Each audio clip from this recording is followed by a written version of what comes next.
Veronica. ये कहानी एक सच्ची घटना पर आधारित है। कहानी शुरू होती है 15 जून सन 1991 को, जहां हमें पुलिस की बहुत सारी गाड़ियां दिखाई जाती है जो एक घर की तरफ बढ़ती चली जा रही है। अब ये सब के सब उस घर के अंदर पहुंच जाते हैं जहां से किसी लड़की ने कॉल किया था कि उसके भाई एंटोनिटो की जान खतरे में है, कोई उसे लेने के लिए आ रहा है। अब पुलिस देखती है कि उनके सामने एक लड़की है जो जोर जोर से चिल्ला रही है। यहाँ से कहानी जाती है फ्लैशबैक में, यानी कि 3 दिन पहले, जहां वो लड़की जो चिल्ला रही थी जिसका नाम वेरोनिका है। ये लड़की 15 साल की है जो अपने 3 सिबलिंग्स के साथ और अपनी मॉम के साथ रहती है। दरअसल उसके पिता की मृत्यु हो चुकी है, इसीलिए उसकी मॉम को बार में लंबे वक्त तक काम करना पड़ता है ताकि वो अपने परिवार को पाल सके। अब क्योंकि वेरोनिका की मॉम जॉब करती है, इसीलिए वेरोनिका के छोटे भाई बहनों की जिम्मेदारी उसके ऊपर होती है। वही उन सब का ध्यान रखती है। वेरोनिका जब स्कूल जाती है तो उसकी टीचर बताती है कि आज सूर्य ग्रहण है, और पुराने जमाने में सूर्य ग्रहण के दिन लोग बुरी शक्तियों को बुलाते थे, जिसके लिए वो लोगों को मारा करते थे। अब क्योंकि आज सूर्य ग्रहण है, इसीलिए सब के सब बच्चे रूफटॉप यानी कि स्कूल की छत पर सूर्य ग्रहण देखने के लिए जाते हैं। लेकिन वेरोनिका अपनी 2 दोस्तों के साथ स्कूल के बेसमेंट पे जाती है। इनके पास वीजा बोर्ड होता है। वीजा बोर्ड से आत्माओं को अपनी दुनिया में बुलाया जा सकता है, और वेरोनिका अपने पिता की आत्मा को, जो कि अब इस दुनिया में नहीं रहे, और उसकी दोस्त अपने बॉयफ्रेंड की आत्मा को, जिसकी मृत्यु मोटरसाइकिल एक्सीडेंट में हो गई थी, यहाँ पर बुलाना चाहते हैं। ये तीनों के तीनों वीजा बोर्ड के ऊपर एक गिलास के कप को रखते हैं और उस कप के ऊपर अपनी उंगलियां रखते हैं। बाहर अब सूर्य ग्रहण शुरू हो चुका है, और जिस कप के ऊपर इन्होंने उंगलियां रखी होती है वो धीरे धीरे गर्म होना शुरू हो जाता है, जिस वजह से वेरोनिका की दोनों दोस्त अपनी उंगलियां हटा लेती है। लेकिन वेरोनिका की उंगली अब भी उसके ऊपर होती है, और कुछ ही देर बाद वो टूट जाता है, जिससे वेरोनिका की उंगली कट जाती है और उसका ब्लड वीजा बोर्ड के ऊपर गिरता है। वीजा बोर्ड पर आग लग जाती है, पर वेरोनिका कुछ न कुछ बड़बड़ा रही होती है, और वो अपनी दोस्त के कान में कुछ कहती है, जिससे उसकी दोस्त डर जाती है। और इसके तुरंत बाद वेरोनिका बहुत जोर से चिल्लाती है, जिससे बेसमेंट की सभी लाइट्स टूट जाती है और वो बेहोश हो जाती है। वेरोनिका की जब आंख खुलती है तो वो स्कूल की नर्स के सामने होती है। वो वेरोनिका को बताती है कि हो सकता है कि तुम्हारी बॉडी में आयरन की डेफिशिएंसी है, इसीलिए तुम बेहोश हो गई थी। लेकिन वेरोनिका को पता है कि कुछ ना कुछ गलत हुआ है, और जब वो स्कूल से बाहर जाती है तो देखती है कि ऊपर से एक नन उसे देख रही है। अब वेरोनिका वापस अपने घर आ जाती है, और जब वो खाने की टेबल पर बैठती है और खाना खाने की कोशिश करती है तो उसे ऐसा लगता है कि कोई उसे खाना खाने से रोक रहा है। साथ ही उसके शरीर पर अब अजीब से पंजों के निशान भी होते हैं। वेरोनिका को घर में अजीब अजीब सी आवाजें भी सुनाई देती हैं।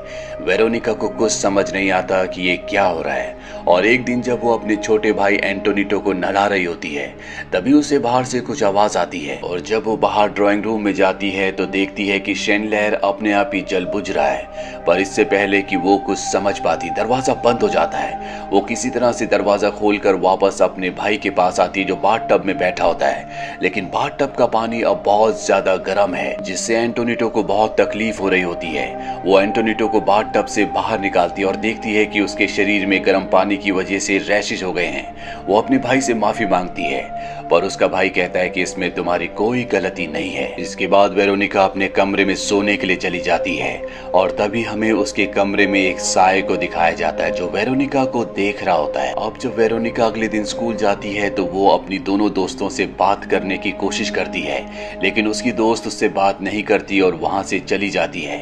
वेरोनिका जानना चाहती है कि उसके साथ बेसमेंट में क्या हुआ था, इसीलिए वो बेसमेंट में जाती है, जहां पर पहले से वो नन होती है जो एक दिन पहले उसे ऊपर से देख रही थी। और हमें पता चलता है कि ये नन ब्लाइंड है। स्कूल में इस नन को डेथ सिस्टर के नाम से जाना जाता है, और वो वेरोनिका को बताती है कि तुम्हारे शरीर पर किसी डार्क स्पिरिट ने अपना कब्जा कर लिया है। ये बहुत ही खतरनाक होता है। और इसके बाद नन उसके शरीर से उस बुरी शक्ति को, उस बुरी स्पिरिट को निकालने की कोशिश करती है, पर वो ऐसा करने में पूरी तरह से फेल हो जाती है। वो वेरोनिका को कहती है कि जो तुमने शुरू किया है वो तुम्हें खत्म करना होगा। दरअसल दरअसल जब भी कोई वीजा बोर्ड से किसी आत्मा को इंसानों की दुनिया में बुलाता है तो उसे वापस भेजने के लिए प्रोसेस को पूरा करना पड़ता है और आखिरी में गुड बाय भी कहना पड़ता है, तभी वो आत्मा वापस जाती है, नहीं तो वो इसी दुनिया में रह जाती है। और वेरोनिका और उसके दोस्तों ने इस प्रोसेस को पूरा नहीं किया था, क्योंकि ना तो वेरोनिका और उसके दोस्तों को इस बात का पता था और वैसे भी वेरोनिका पहले ही बेहोश हो गई थी। नानू से कहती कि तुम्हें अपने भाई बहनों का ध्यान रखना होगा। ये सुनने के बाद वेरोनिका को अपने भाई और बहनों की चिंता हो जाती है। वो घर आकर हर जगह पवित्र निशानों को ड्रॉ करके लगा देती है ताकि वो बुरी शक्ति से अपने भाई बहनों को बचा सके।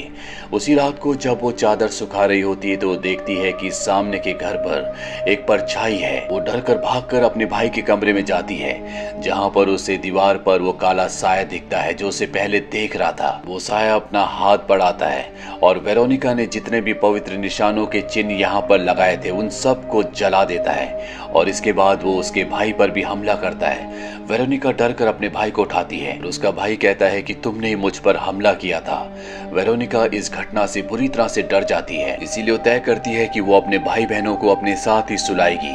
और तभी उसे एक साया दिखता है और जब वो साये के पीछे जाती है तो देखती है कि वहां पर उसी तरह के और भी बहुत सारे साये हैं। वेरोनिका पवित्र क्रॉस उठाकर खड़ी हो जाती है, उसके भाई बहन भी उसके पास आ जाते हैं और तभी दरवाजे के पीछे एक परछाई दिखती है जो दरवाजा खोलती है और जैसी दरवाजा खोलता है तो देखते हैं कि वहां पर इनकी मॉम खड़ी है। दरअसल ये उनकी मॉम होती है जो नाइट शिफ्ट से घर वापस आई होती है। वो वेरोनिका को ऐसा करने से डांटती है। वो कहती है कि तुम ऐसा करने से अपने भाई बहनों को डरा दोगी।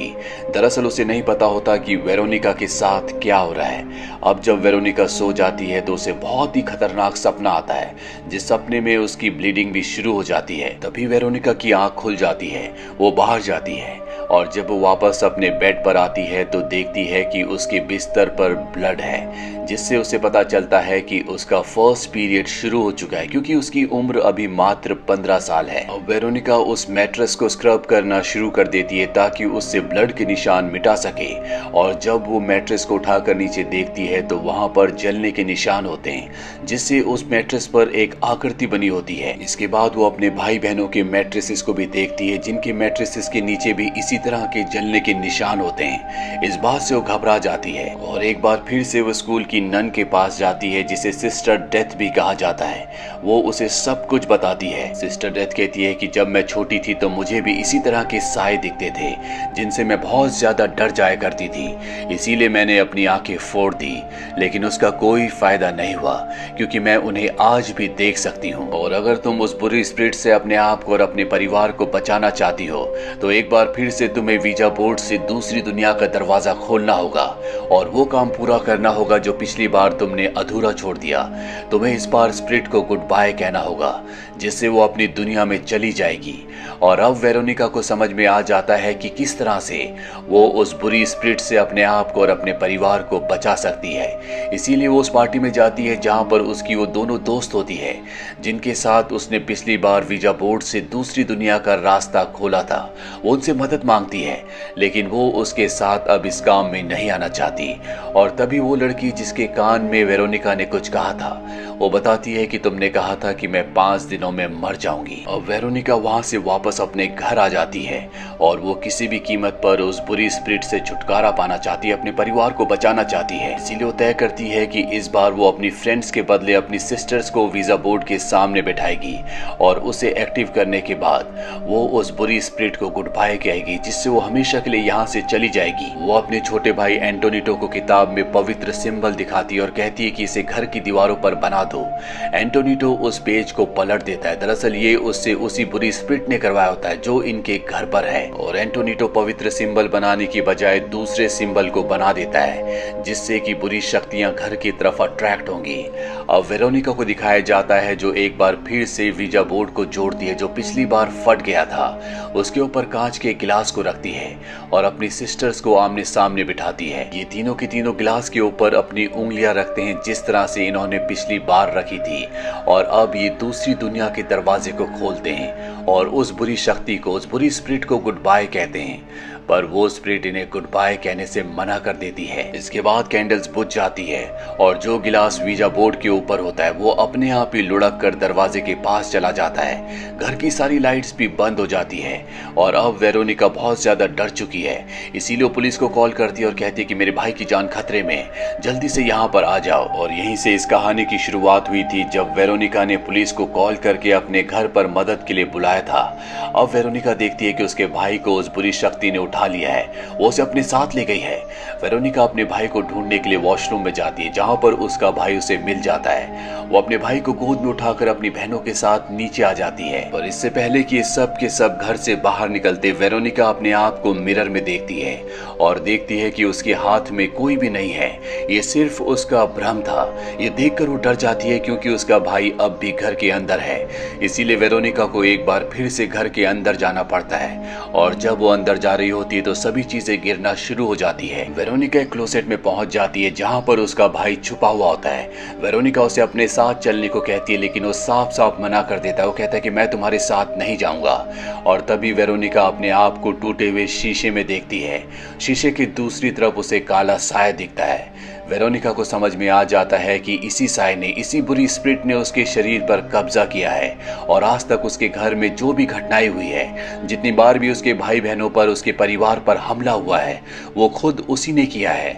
उसका दिल, दिमाग, शरीर उस बुरी आत्मा के कब्जे में है, इसीलिए कभी उसे इस बात का पता नहीं चला।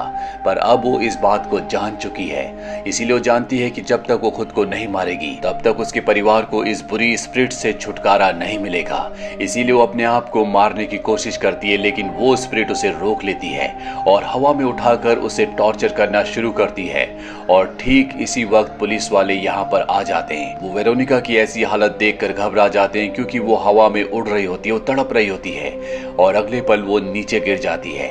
इसके बाद वेरोनिका को एम्बुलेंस से हॉस्पिटल ले जाया जाता है। वहीं घर में डिटेक्टिव को दिखाया जाता है जो यहाँ पर इन्वेस्टिगेशन कर रहा होता है और तभी वेरोनिका की फोटो में अपने आप ही आग लग जाती है।